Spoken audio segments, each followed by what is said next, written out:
नमस्कार, मैं सुमित यादव। आप देख रहे हैं दा सुनामी। इस समय मेरी मौजूदगी लंबुआ में है। सुल्तानपुर ज़िले की लंबुआ विधानसभा है।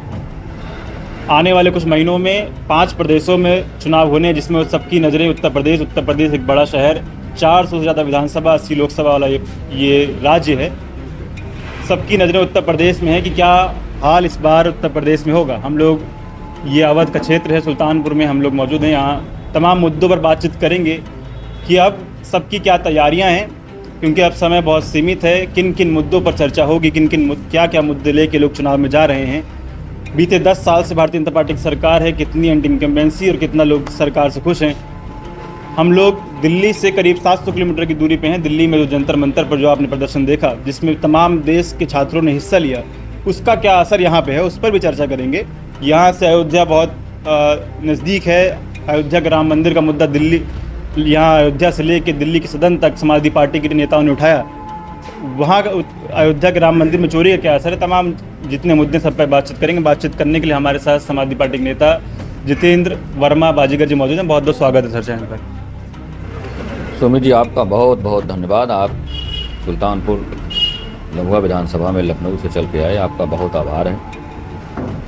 राम मंदिर शुरू करते हैं, बहुत नज़दीक और बहुत तरीके से समाजवादी पार्टी के लोगों ने इसको उठाया, चाहे वो लखनऊ उत्तर प्रदेश की विधानसभा हो, चाहे दिल्ली के सदन हो।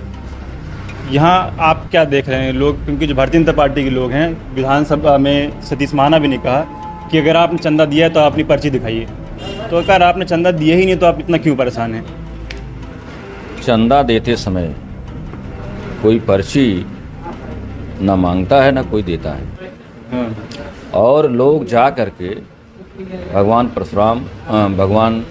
पुरुषोत्तम राम जी के दरबार में अयोध्या में हमारे भी परिवार के लोग गए, और परिवार एससी-बीसी माइनॉरिटी के लोगों ने बहुत लोग गए वहाँ।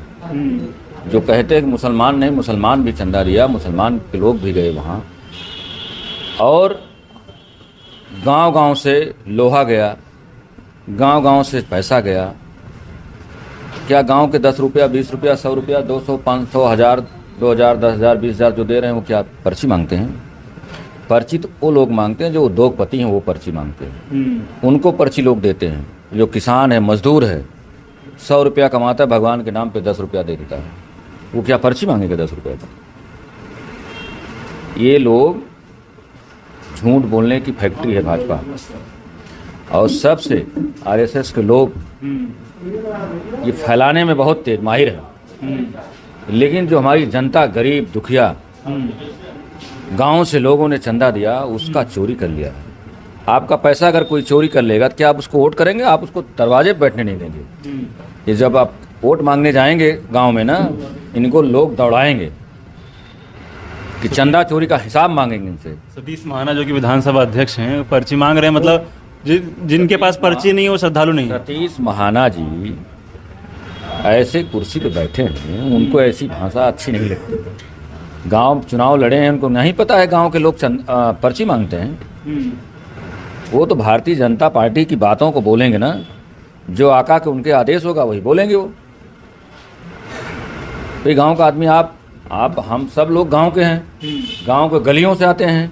हमारे गांव में हमारे दरवाजे पे कोई आएगा, भगवान के नाम पे अगर 10 रुपया मांगेगा, 100 रुपया मांगेगा, तो हम लोग निकाल के तुरंत देंगे, उससे पर्ची थोड़ी मांगेंगे।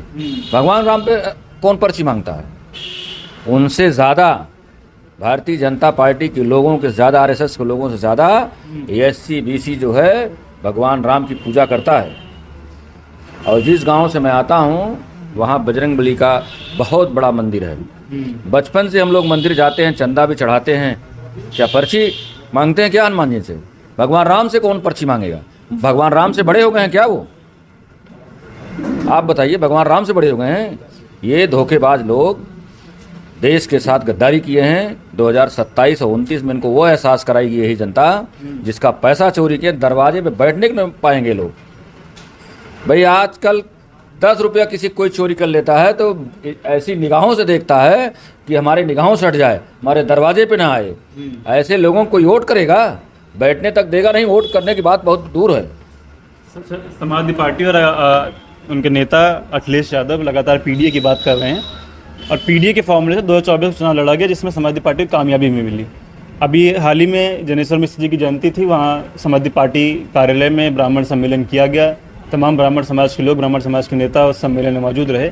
उस सम्मेलन के दौरान अखिलेश जी ने पीडीए के पीडी को पंडित बताया कि पीडी ही पंडित है। अब लोगों के अंदर एक कन्फ्यूज़न है कि बार बार समय समय पे पीडीए की परिभाषा, पीडीए की जो फुल फॉर्म है वो बदलती रहती है, अखिलेश जी उसको बदलते रहते हैं। जो पीड़ित है वही पीड़ित, किसी समाज का हो, किसी समाज का जो पीड़ित है वही पीड़ित, वही समाजवादी है। पीडी पंडित नहीं है। ये हमारे राष्ट्रीय अध्यक्ष का जो वो कहते हैं, जो करते हैं, वो हमारे पार्टी के मुखिया हैं। मैं उन पे कोई कुछ नहीं कह सकता हूँ, लेकिन जो हम लोगों को अंदर से जो मिला है, वो जो पीड़ित है वही पीड़ित है, किसी जात धर्म का हो। जाति धर्म से मतलब नहीं। जो पीड़ित है वही पीड़ित है, वही पीड़ित है, वही समाजवादी है। और समाजवादी हर वक्त पीड़ित और पीड़ित लोगों की मदद की है। राष्ट्रीय अखिलेश यादव से ज़्यादा हिंदुस्तान में कोई पार्टी इतनी मदद नहीं की है अपनी जनता के, अपने कार्यकर्ताओं के, अपने लोगों से। गांव से नेताजी थे, गांव किसान के बेटे थे। और ये लोग जो हम लोगों को इल्ज़ाम लगाते हैं, सैफई में जाके देखेंगे, इतनी बड़ी मूर्ति हनुमान जी की है। ये कहते हैं कि हम लोग जो है भगवान को नहीं मानते। यादव से ज़्यादा, कुर्मी से ज़्यादा, मौर्य से ज़्यादा, पाल से ज़्यादा, SC BC से ज़्यादा कोई भगवान को नहीं मानता। ये लोग भगवान के नाम पे लूटते हैं, हम लोग भगवान को पूछते हैं। जब पीडीए की बात होती है तो सवाल फिर उस तरफ से भी है। ओम प्रकाश राजभर, डॉक्टर संजय निषाद, स्वतंत्र देव पटेल, अनुप्रिया पटेल, केशव प्रसाद मौर्य, क्या ये लोग पीडीए का हिस्सा नहीं? ये लोग अगर भाजपा के इशारे पे ना बोलें तो मंत्री पद कै दिन रहेगा इनका? पीडीए है कि नहीं ये लोग? पीडीए के लोग हैं, लेकिन ये पीडीए के लोग होने के बाद इन लोगों को धन भी चाहिए, पैसा भी चाहिए।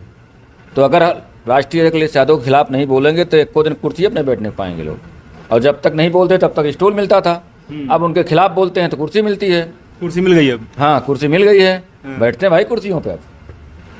लेकिन हमारे नेता के जितने खिलाफ बोलेंगे, जनता उनको इतना प्यार करती है, 2027 में राष्ट्रीय अखिलेश यादव को मुख्यमंत्री बना के दम लेगी और इतना वोट देगी, ये लोग समझ नहीं पाएंगे पीडीए कहाँ से इतना वोट दिया। जंतर मंतर यहाँ पे एक विशाल प्रदर्शन, छात्रों का प्रदर्शन, और उससे हम लोगों ने देखा कि कुछ ही दिन में सरकार झुकी। छात्रों की सरकार, भारतीय जनता पार्टी का आताताई सरकार ने जो कहती थी, कभी भारतीय जनता पार्टी किसी के सामने झुकती नहीं।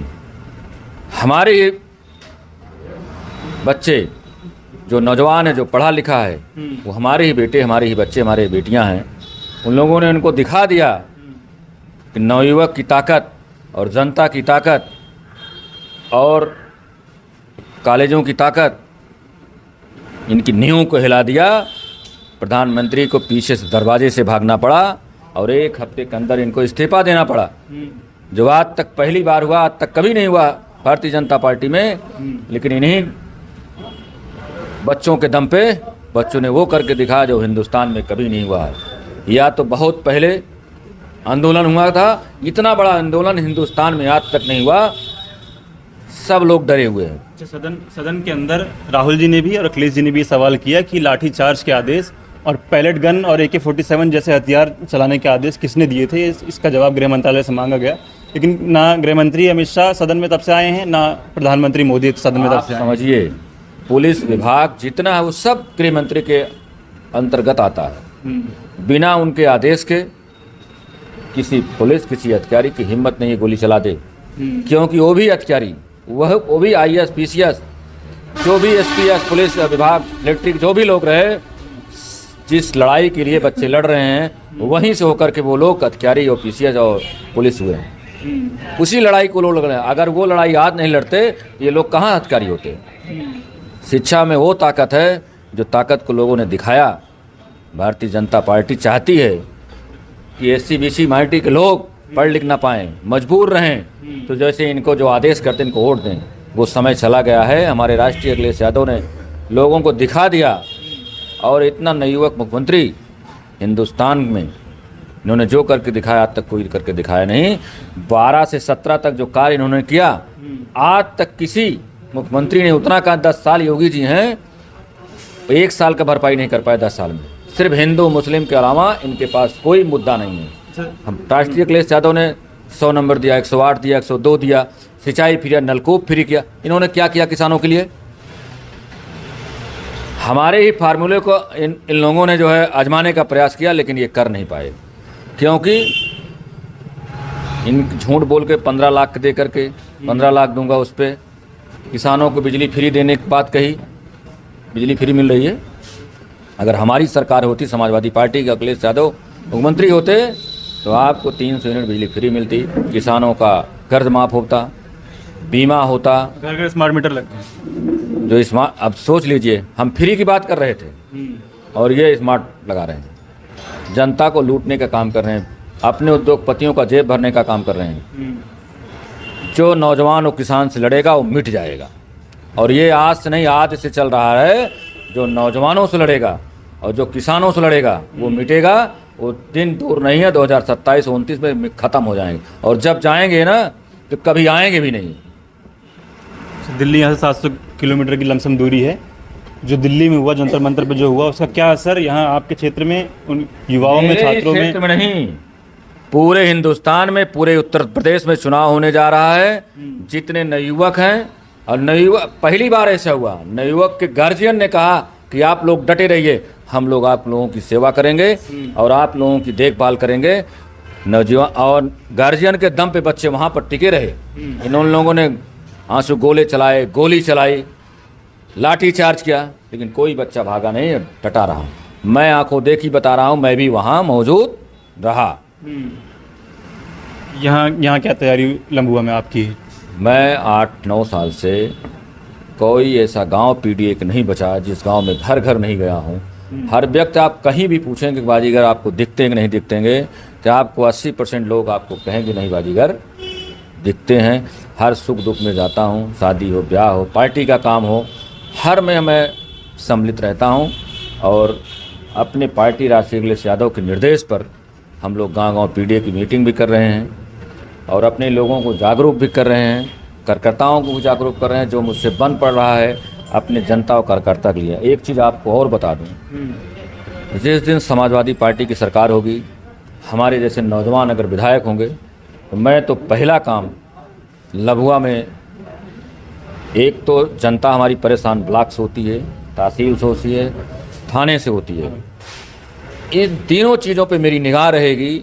जो अधिकारी गलत करेगा हमारी जनता और कार्यकर्ताओं के साथ, उसको रहने का अधिकार नहीं ना, वो बख्शा जाएगा। ठीक, बहुत शुक्रिया। ये बात लमसम हर जगह की यही कहानी है, चाहे वो ब्लॉक हो, चाहे तहसील हो, चाहे थाने हो, बिना पैसा दिए कोई अधिकारी उठने को तैयार नहीं है। हम लोग तमाम मुद्दों पर बातचीत कर रहे थे। बाजीगर वर्मा जी से हम लोगों ने तमाम बातचीत करी। यहाँ लम्बुआ से तैयारी समाजवादी पार्टी से कर रहे हैं चुनाव लड़ने की। आगे मौका मिलेगा या नहीं तो समय बताएगा, लेकिन इनकी तैयारी पूरी है और इनकी बातें आप लोगों ने सुनी। उत्तर प्रदेश के जो तमाम मुद्दे हैं, जो देश भर के तमाम मुद्दे हैं, और अपने समाजवादी पार्टी के इन मुद्दों को लेके चलेगी। और जो पीडीए का वो जो फॉर्मूला है समाजवादी पार्टी का, उसको लेके तमाम मुद्दों पर हम लोगों ने बातचीत करी है। बाकी आप लोग क्या सोचते हैं, अपनी राय कमेंट बॉक्स में दीजिए। कि वीडियो में ख़त्म कर रहा हूँ। आप लोगों से मुलाकात अगली वीडियो में होगी। जुड़े हमारे साथ, तब तक के लिए नमस्कार।